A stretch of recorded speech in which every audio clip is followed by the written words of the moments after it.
Então, pessoal, como eu disse, né, a gente está aqui na nossa UC, né, Unidade Curricular de número 6 de manutenção de sistemas elétricos. É uma unidade que tem uma carga horária de 100 horas, certo? E está dentro do módulo específico 2. Então, é importante vocês se situarem aqui, né, no momento que vocês estão dos estudos, para que vocês tenham uma noção, né, de toda a trilha percorrida ou do caminho que ainda falta até vocês conseguirem concluir o curso, né, de vocês de técnico em eletromecânica, certo? Então, a gente está aqui na unidade curricular de manutenção de sistemas elétricos e tem como objetivo propiciar, né, o desenvolvimento dos fundamentos técnicos e das capacidades sociais, organizativas e metodológicas requeridas para a realização de manutenção em sistemas elétricos, né, seja de máquinas e equipamentos, seguindo as normas técnicas, as normas de qualidade e as normas de saúde e segurança e de meio ambiente, certo? Então a gente sabe, né, que dentro de toda organização, o objetivo principal da organização é gerar lucro para os acionistas, ou seja, ela precisa, né, ter uma geração de lucro para conseguir continuar desenvolvendo suas atividades. E a gente sabe, né, que a manutenção dentro das indústrias é uma das áreas que mais geram ali prejuízos, por causa de imprevistos que ocorrem diariamente nessa planta fabril, certo? Então, todas as empresas vivem uma corrida tecnológica para conseguir implementar as melhores práticas de manutenção, certo? De modo a conseguir atender esse mercado cada vez mais competitivo, certo?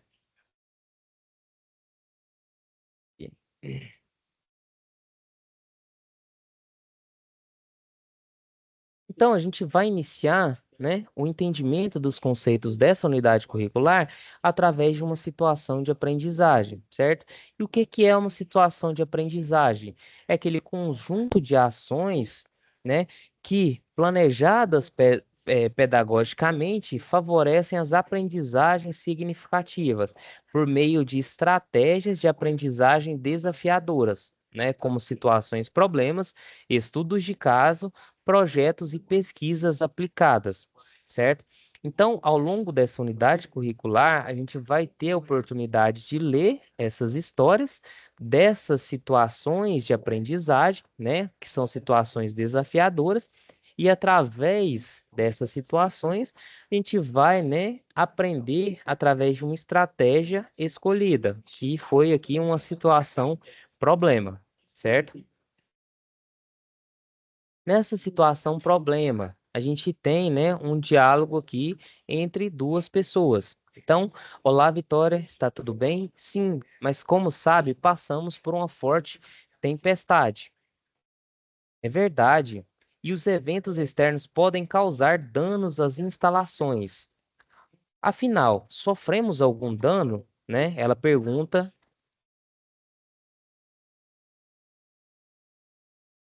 Então, um surto de tensão causou estragos, pois a instalação elétrica não contava com os DPS e o SPDA não foi inspecionado desde a sua instalação.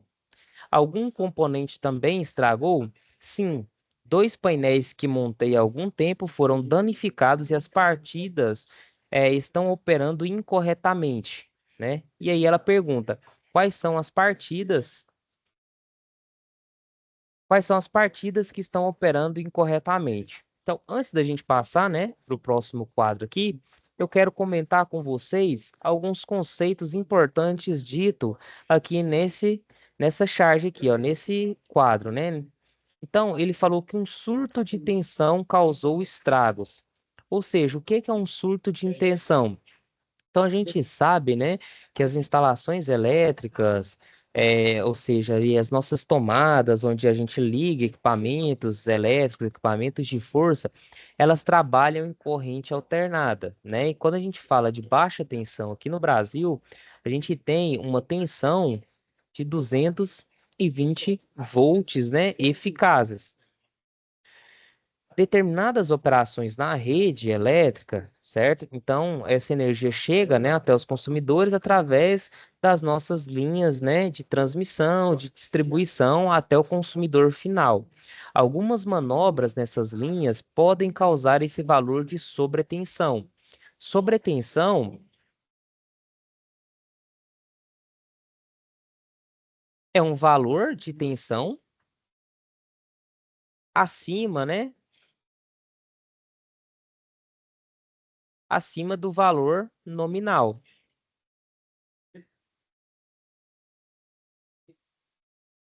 Então, surto de tensão, né, uma sobretensão, é todo aquele valor de tensão que gera, né, realmente uma diferença de potencial acima do valor nominal.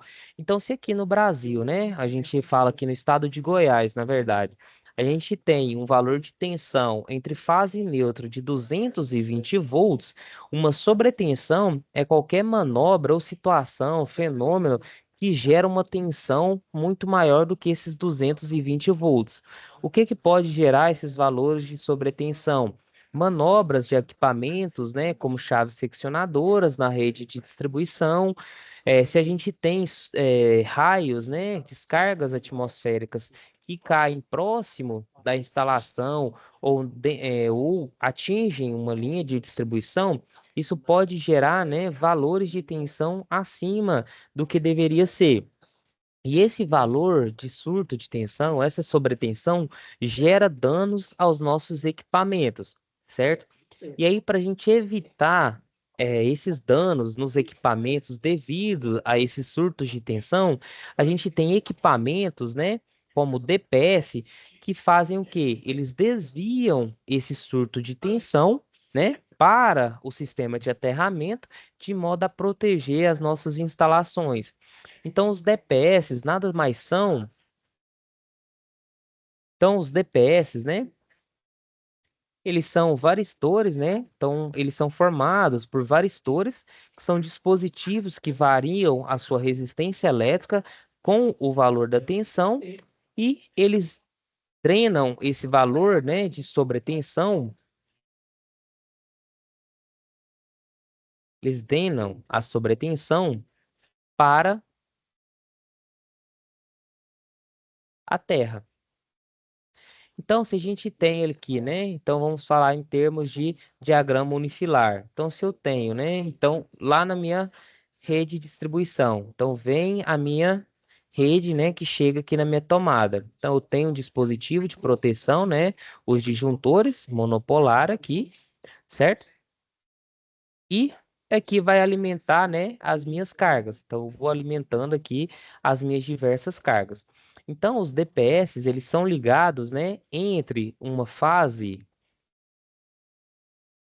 e o aterramento, de forma que quando o valor da tensão sobe, né, na rede, quando eu tenho um valor de sobretensão, a tensão aplicada sobre esse resistor, sobre esse varistor, né, que é o DPS, ele diminui a resistência elétrica desse componente, e esse surto de tensão, né, ele é drenado aqui para o meu sistema de aterramento, protegendo então toda a instalação que está aqui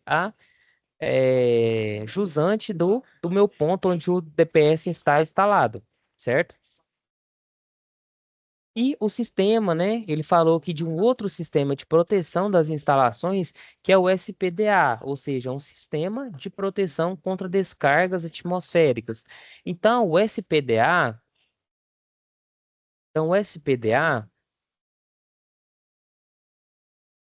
ele é um sistema, né, composto por captor, pela descida, né, pelos trechos de descida, descida e pelo aterramento. Então, são três subsistemas que formam um sistema de SPDA. Então, se a gente tem aqui, por exemplo, né, o nosso galpão aqui.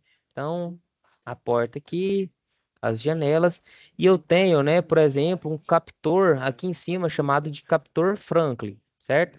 E aí eu tenho, né, junto desse sistema, eu tenho que ter o quê? Quando um raio cai próximo dessa região aqui, esse captor tem a função, né, de ser um ponto de sacrifício para essa descarga atmosférica. Então, vai cair um raio aqui, né? E essa energia vinda desse raio tem que ser drenada para o nosso sistema de aterramento. Então, para isso, eu tenho aqui, ó, os pontos de descida, certo? E ligados ali na minha malha de aterramento. Ou seja, essa energia vinda do raio, né? Ela vai ser drenada até a Terra para não, né? Para que essa energia do raio não danifique os pontos da instalação elétrica, certo? Então, eu preciso ter um sistema de captação desse raio elétrico, eu preciso ter um sistema de descida e levar isso para a Terra, que é o meu sistema de aterramento. Então, todos esses sistemas, né, eles servem para proteger as nossas instalações e evitar que sobretensões, que surtos de tensões venham a danificar os nossos equipamentos, certo? Só que no nossa situação, problema em questão, a instalação, né, não tinha DPS, certo? E o SPDA, ele não foi inspecionado, né? Não teve a sua manutenção conforme manda, né? Os fabricantes dos equipamentos ou conforme manda a nossa norma. Então, provavelmente esse sistema teve alguma falha, né? Em cumprir a sua função. Algum ponto desse sistema de SPDA não funcionou como deveria. E isso gerou problemas, né? Aqui nos painéis, né? Que eles têm de partidas de motores. Beleza?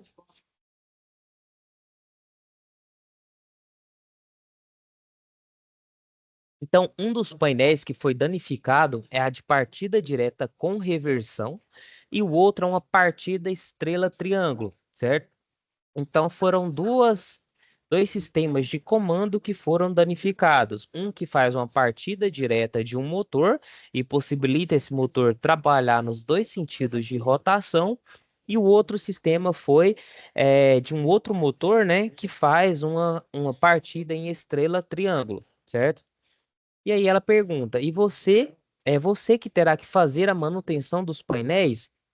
Aí ele fala: fui designado para realizar a manutenção corretiva desses painéis e recolocá-los em funcionamento.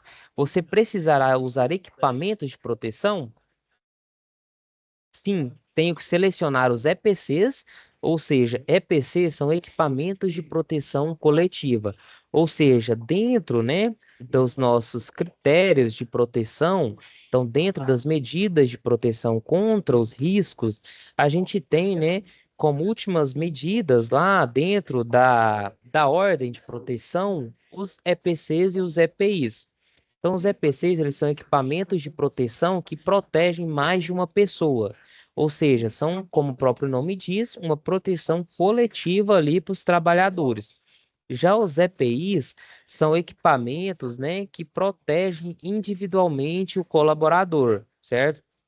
Lembrando que primeiro a gente precisa mitigar os riscos, ou seja, tentar reduzir os riscos, aplicando medidas de controle desses riscos. Então a gente tem uma série de medidas, né, que seguem uma hierarquia. Então, primeiro eu tento eliminar o risco.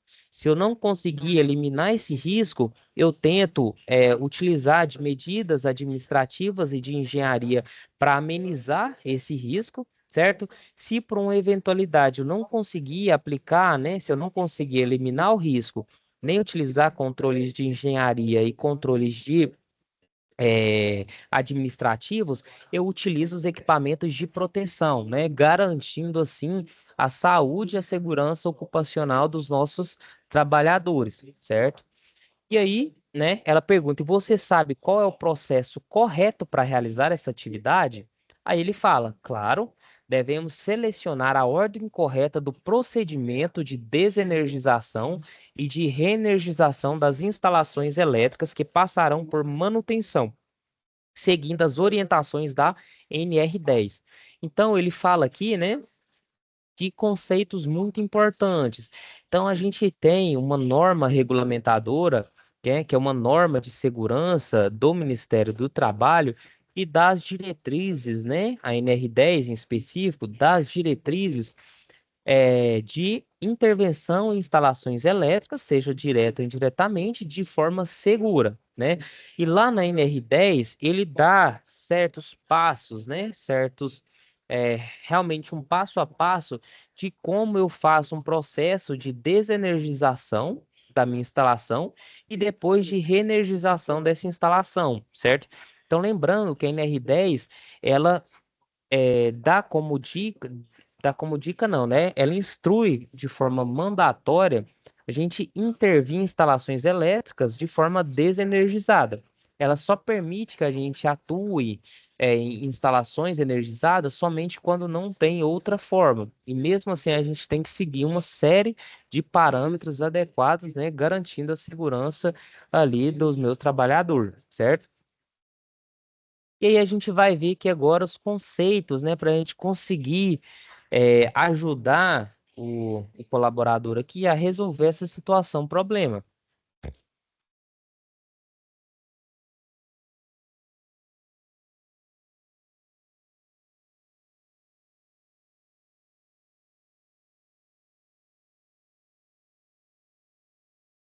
Então aqui eu estou passando rápido, que são várias etapas, né, que vão ter que ser desenvolvidas durante a situação problema.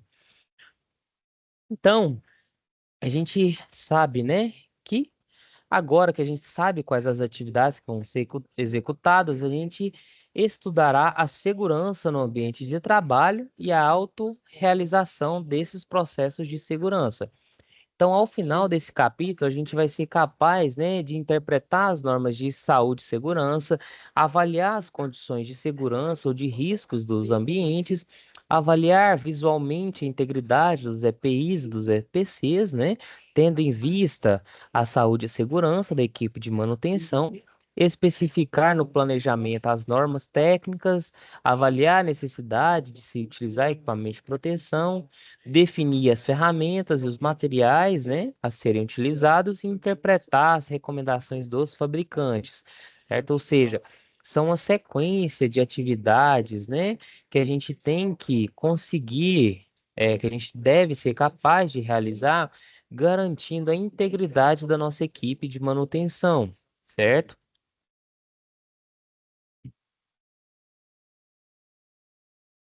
Então, a gente começa a adentrar aqui no ambiente, né, das nossas normas regulamentadoras de saúde e segurança, as nossas NRs, certo?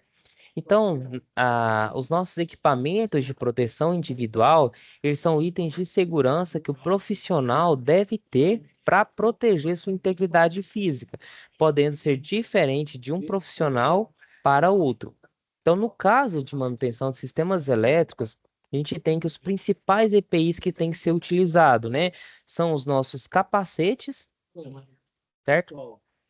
Esses capacetes, né? Eles ajudam a proteger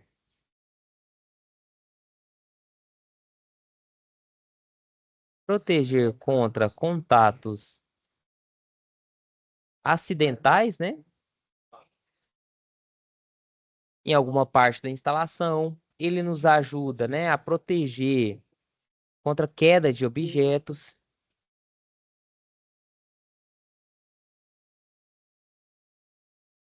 contra queda de objetos. Então, a gente sempre tem, né, que utilizar aqui, ó, o nosso capacete de proteção, certo?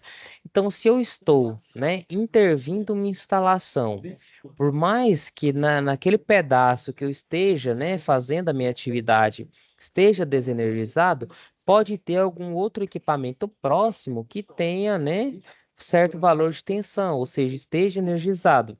E o capacete, né, ele nos ajuda a proteger contra esses contatos acidentais aqui na cabeça, né? Então, se eu bater em alguma massa metálica que esteja eventualmente energizada, né, por acidente, ou em uma parte viva da minha instalação, eu tenho uma certa proteção através desse capacete, certo? E ele nos ajuda a proteger também contra queda de objetos de altura. Então, se esse trabalhador, né, ele está executando sua atividade aqui e tem uma outra pessoa, né, através numa plataforma aqui em cima, realizando um outro serviço, né, se um objeto, por exemplo, uma chave, cai aqui, ó, esse capacete aqui que vai ser responsável por proteger a cabeça desse trabalhador, certo? Óculos de segurança. Então, isso daqui, ó, nos ajuda a proteger o nosso bem precioso, né? Que é realmente a nossa visão. Então, pode, né, em um determinado acidente, alguma coisa, ter a projeção de partículas sólidas, né, contra a face do colaborador. Então, esse óculos, ele ajuda a proteger os nossos olhos, certo? Luvas isolantes. Então, a gente trabalha, né, em manutenção de sistemas elétricos com equipamentos que têm, né, certo valor de tensão, ok? Então, essas luvas isolantes, ela tem um valor, né, que a gente chama de rigidez de elétrica. Então, ele tem, né, um valor de tensão que ele resiste, né? Ou seja, então, por exemplo, as nossas luvas isolantes, ela realmente tem uma proteção contra esse valor de tensão, né, que eu estou operando no meu equipamento. Então, a gente tem, né, diversas luvas com classes de tensões adequadas para o trabalho que eu estou operando. Então, se eu estou trabalhando, né, em instalações de baixa tensão, ou seja, inferiores a 1000 volts em corrente alternado, eu utilizo, né, luvas com classe de tensão, por exemplo, de 5 kV. Então, ou seja, se a minha instalação ela tem um valor de tensão no máximo 1000 volts, eu estou utilizando uma luva que suporta, né, 5 kV, né, de isolação, ou seja, tem uma rigidez elétrica de 5 kV, significa que eu estou protegido contra essa tensão. Agora, se eu estou instalando, se eu estou fazendo um serviço, né, em média tensão, por exemplo, em 13,8 kV, eu tenho que utilizar uma luva, né? Por exemplo, com uma rigidez de 15 kV. Ou seja, sempre a tensão, né, de isolação da luva tem que ser maior do que a tensão da instalação que eu estou operando, certo? Calçado isolante. Então, isso daqui, ó, ajuda a proteger, né? Ajuda a fazer com que a gente tenha uma isolação em relação à terra, né? Porque se eu tô aqui, né? Igual ele tá aqui operando num equipamento aqui, certo? Se por algum problema, né, do meu equipamento de proteção, do meu disjuntor lá, não seccionar a alimentação desse circuito, certo? E aqui tiver um certo valor de tensão, o nosso calçado isolante ajuda a fazer com que não haja, né, uma diferença de potencial da mão desse colaborador com relação à terra. Se eu tenho uma diferença de potencial da mão desse colaborador para a terra, para o pé dele, então a corrente elétrica vai passar aqui no corpo desse cara até encontrar o valor da terra. É onde gera o choque elétrico. Então, os calçados isolantes, né, eles servem para proteger contra, ajudar a proteger contra os choques elétricos, certo? Além de que, né, se eu tenho um EPI, né, que é um calçado de proteção, um calçado de segurança, ele ajuda a proteger, né, nossos pés contra impacto de objetos também, certo? Cadeado de bloqueio e identificação. Então, isso daqui, né, nos ajuda lá nos nossos procedimentos de bloqueio e etiquetagem. Ou seja, dentro dos meus processos de desenergização, que fala na na NR10, né? Então, nos processos de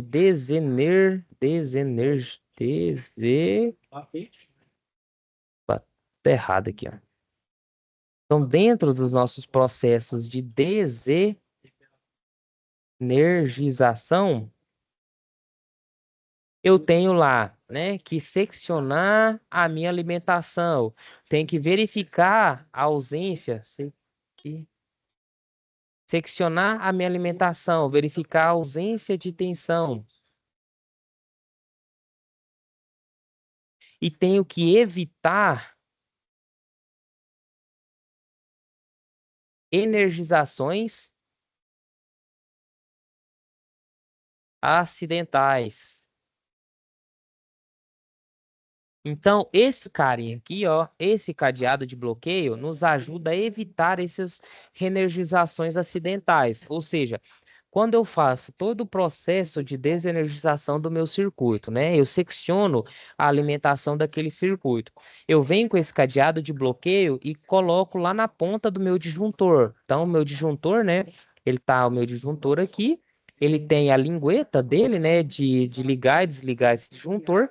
E aí eu venho, né, com o meu cadeado aqui e coloco um equipamentozinho de bloqueio para ele não ligar acidentalmente e coloco meu cadeado aqui para proteger, né, com que alguém desavisado vai lá e ligue meu equipamento, meu circuito enquanto eu esteja trabalhando, certo? E aí a etiqueta me ajuda a identificar, né, que o fulano, né, no caso eu aqui, estou realizando essas atividades.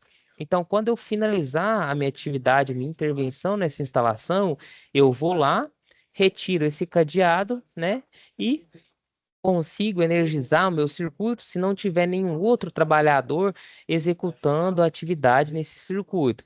Então, por exemplo, se eu tenho, né, um circuito que liga duas máquinas diferentes, certo? E aí o mesmo disjuntor protege duas máquinas, né? Isso acontece muito.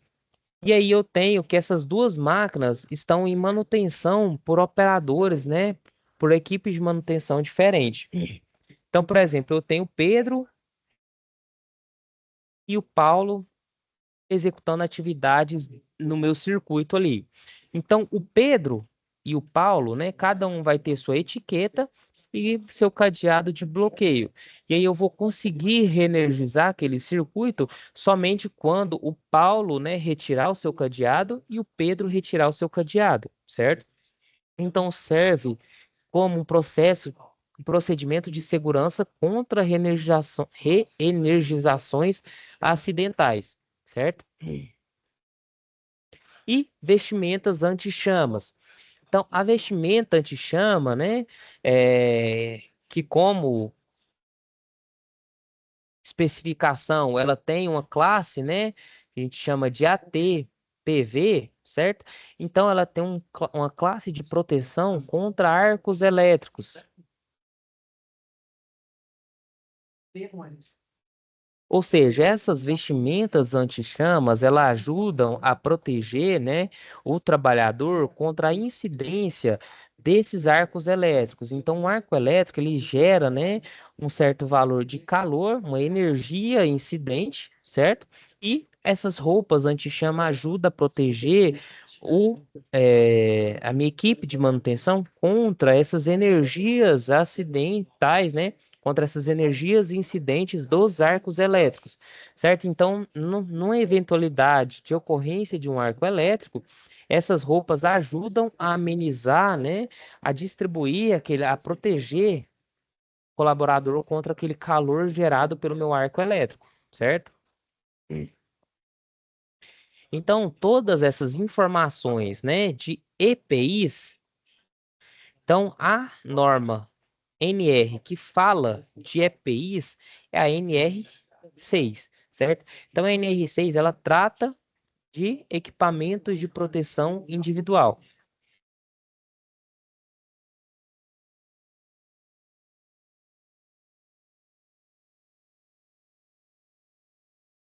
Então aqui vai trazer, né, todas aquelas definições que eu comentei antes. Então, o capacete ele tem a finalidade de proteger contra impactos mecânicos e choques elétricos, certo? Os óculos de segurança eles são indispensáveis para os profissionais de manutenção de sistemas elétricos. Eles protegem contra partículas resultantes de curto-circuitos, ou seja, projeção de partículas ali, né, de partículas sólidas contra o olho da pessoa, que podem ser lançadas contra o olho do profissional, certo?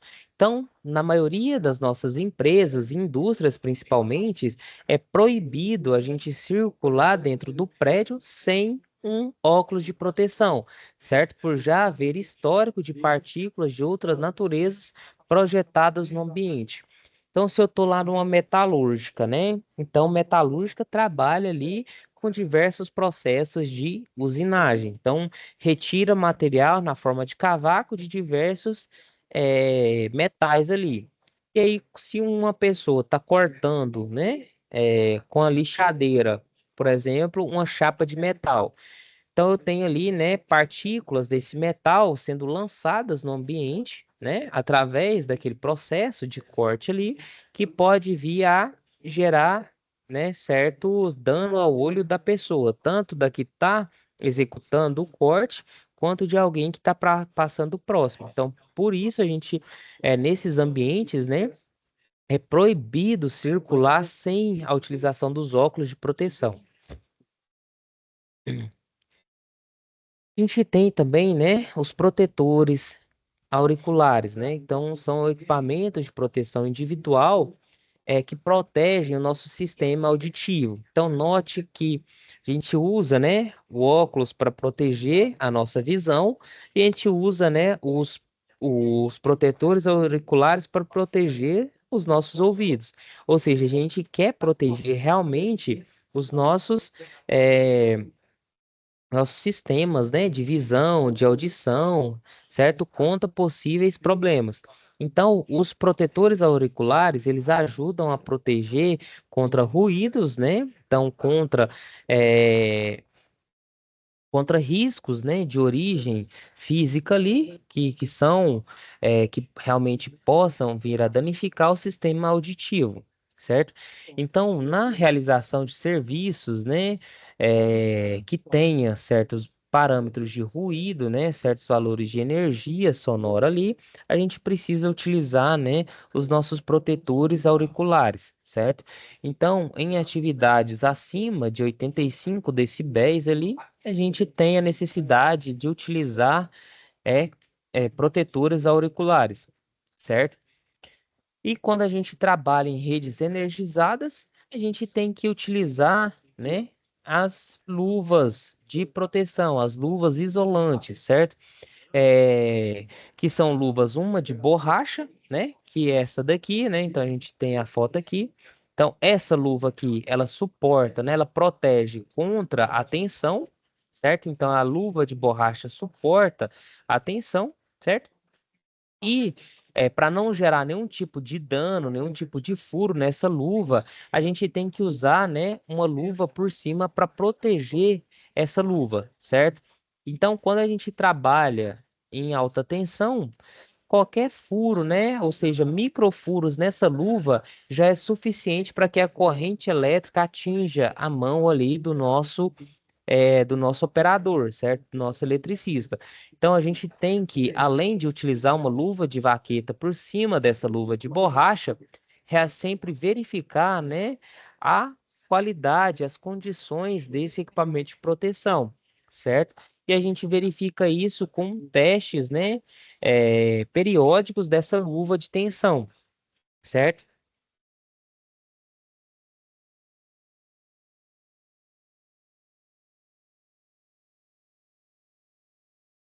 E a gente tem, né, aqui os EPIs também, que são os calçados de segurança, que, utilizados pelos profissionais de manutenção elétrica, eles servem para proteger contra escorregões, certo? Contra choques elétricos e contra quedas de materiais, certo?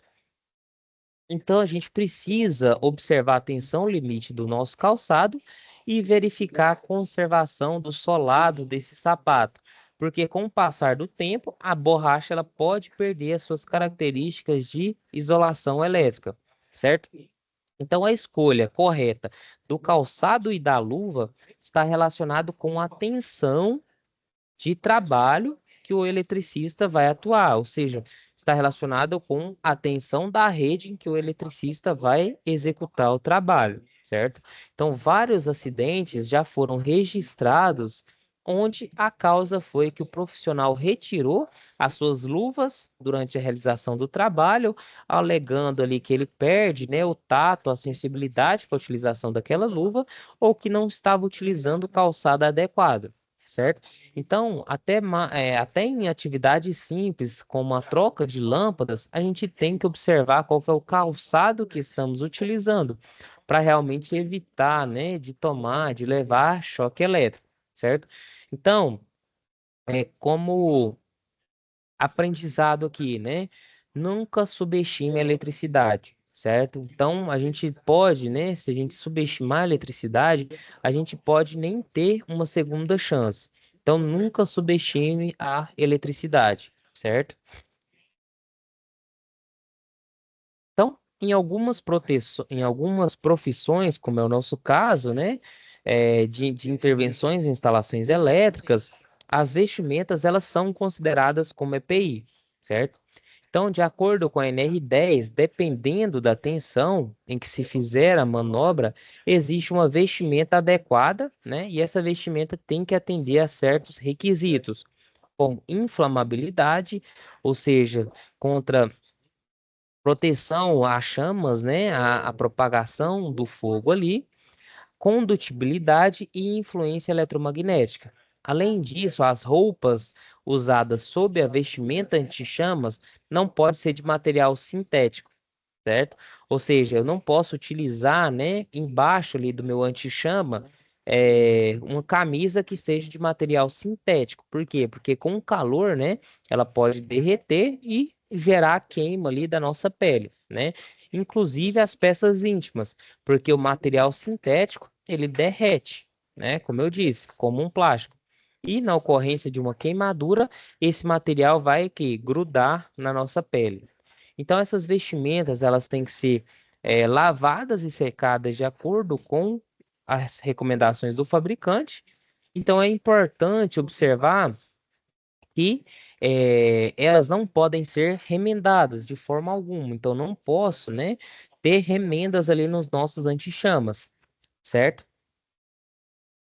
Então, outro ponto, né, é extremamente proibido o uso de adornos pessoais em trabalhos que envolvem eletricidade. Então, quando você vai realizar um serviço em eletricidade, anel não pode, brinco não pode, pulseira, relógio, nenhum adorno pessoal pode ser utilizado em trabalhos envolvendo eletricidade, certo? Então, antes de iniciar qualquer atividade de manutenção em máquinas e sistemas elétricos, é necessário, né, a gente fazer o bloqueio do equipamento e a colocação de uma etiqueta de identificação. E nessa etiqueta tem que conter o quê? O nome do profissional, a data da atividade e a hora de início das atividades, certo? Essa ação é necessária porque uma pessoa desinformada pode ligar o equipamento, colocando ali o manutentor, né, quem está realizando a atividade, em risco. Então, essa determinação de bloqueio e etiquetagem é estabelecida na NR12 e na NR10, certo? Então, segundo a NR10, é obrigatório que os projetos de instalações elétricas especifiquem dispositivos de desligamento de circuito que possuam recursos para impedimento da reenergização e para sinalização de advertência com indicação da condição operativa. Então, na figura abaixo aqui, né, a gente tem a foto, certo? De um cadeado impedindo a religação desse equipamento. Então, realmente, eu tenho um cadeado bloqueando a lingueta do meu equipamento, certo? E nesse dispositivo aqui, né, tem vários operadores trabalhando nessa linha. Então, eu tenho os cadeados de várias pessoas, certo? E aqui, né, a etiqueta indicando aqui o nome do operador, né? O horário que ele iniciou as atividades e a data dessa atividade. Ou seja, esse equipamento ele só vai poder ser ligado de novo quando todos esses cadeados forem retirados desse dispositivo de bloqueio, certo? Então, a gente já entra agora, né, para conhecer um pouco mais dos EPCs, que são equipamentos de proteção de uso coletivo, que são dispositivos que protegem coletivamente, ou seja, protegem o grupo, e podem ser desde um corrimão de escada, um extintor ou placas de sinalização, certo? No caso de manutenção de sistemas elétricos, os equipamentos de proteção, né, de uso coletivo, mais indicados são os de sinalização e de aterramento provisório da instalação, certo? Então, de acordo com a NR10, a gente tem que fazer uma delimitação da área de trabalho, uma sinalização dessa área, a fim de impedir, né, o acesso de pessoas ali ou circulação dessas pessoas que não fazem parte da equipe de manutenção, certo? Então, a sinalização também impede que algum veículo transite nessa área de trabalho e atropele, né, nossa equipe de manutenção. O aterramento provisório, ele é feito quando a gente não tem a possibilidade de bloqueio com cadeados, certo? Ou para evitar choques causados por indução de algum sistema próximo. Então, se eu estou realizando uma atividade próximo de uma linha, né, de alta tensão, uma linha de transmissão, pode ser que essa linha de transmissão, né, induza tensões no, na área ali onde eu estou executando a minha atividade. E para evitar essas induções, né, de tensões, a gente utiliza os aterramentos provisórios, certo? Então, a NR10, que é a norma de segurança em serviços com eletricidade, estabelece alguns procedimentos, algumas etapas para desenergização e bloqueio de energia em caso de manutenção de equipamentos ou sistemas elétricos, certo? Então, nessa norma, somente serão consideradas desenergizadas as instalações, né, elétricas liberadas para trabalho mediante os procedimentos apropriados listados aqui abaixo, certo? Então, a gente tem, né, uma sequência correta de desenergização, ou seja, eu tenho que fazer o seccionamento da minha instalação, ou seja, eu preciso, né, seccionar a alimentação elétrica, abrir aquele circuito, certo? Eu tenho que colocar o meu equipamento, né, de bloqueio, certo? Para impedir a reenergização desse circuito, eu tenho que ter dispositivos, né, que detecte a ausência de tensão, certo? E eu tenho que instalar ali aterramento temporário, certo? Com equipotencialização dos circuitos. E eu tenho que proteger, né, ter a proteção dos elementos energizados existentes na zona controlada, certo? E instalação de sinalização de impedimento de reenergização, certo? Então, por exemplo, se eu estou executando, né, uma manutenção elétrica aqui em um trecho da minha rede de distribuição. Então, tem os condutores passando aqui, certo? E aí eu estou executando uma manutenção nesse trecho, né? Então, eu estou realizando uma manutenção nesse trecho aqui de cabo da rede de distribuição, certo? Então, o que que eu preciso fazer? Quais que são as etapas, né, necessárias para desenergizar, para que seja considerada, né, uma área desenergizada e que eu possa liberar para atividade. Eu tenho que vir aqui, né, a montante da minha instalação e seccionar ela. Então, eu preciso abrir, né, as chaves seccionadoras dessa linha aqui, a montante, certo? Então, eu tenho que abrir a chave seccionadora, né, e seccionar a alimentação desse trecho aqui, certo? E aí eu venho, né, além de abrir essa chave seccionadora, eu preciso impedir uma religação acidental, certo? E aí eu venho com meus equipamentos, né, meu detector de tensão, numa vareta aqui, né, com o detector aqui na ponta, identificar a ausência de tensão aqui nessa linha, certo? Feito isso, eu venho ainda e instalo, né, nesse trecho aqui, ó, um aterramento provisório e nesse trecho aqui também um aterramento provisório, realmente isolando aqui, né, o trecho onde eu preciso realizar a minha manutenção, certo? Feito isso, né, eu instalei aqui os aterramentos provisórios e aí, caso, né, esses outros condutores aqui, ó, então, se caso esse trecho e esse trecho esteja energizado, né? E eu estou trabalhando aqui na minha zona controlada, ou seja, eu estou atuando nessa zona, eu preciso aqui, ó, colocar cobertores de isolamento, né? Nesse condutor para evitar um contato acidental, certo? Então, eu venho aqui, ó, e protejo elementos energizados na minha zona controlada, certo? Feito todas essas etapas, eu posso ali liberar, né, para o meu eletricista fazer a atividade nesse trecho aqui, certo? Então, pessoal, na próxima aula, né, a gente vai continuar vendo conteúdo referente a esses processos de segurança, certo? Então, no próximo encontro, a gente vê mais, né, sobre os procedimentos aqui de segurança e dá continuidade aqui ao nosso assunto, certo? Então, a gente teve aqui, né, no momento presente, no nosso encontro online, a presença do Artemio, certo? E eu fico por aqui, já são 9 horas, e qualquer dúvida, fico à disposição, né, aí pelo chat, né? E até a próxima.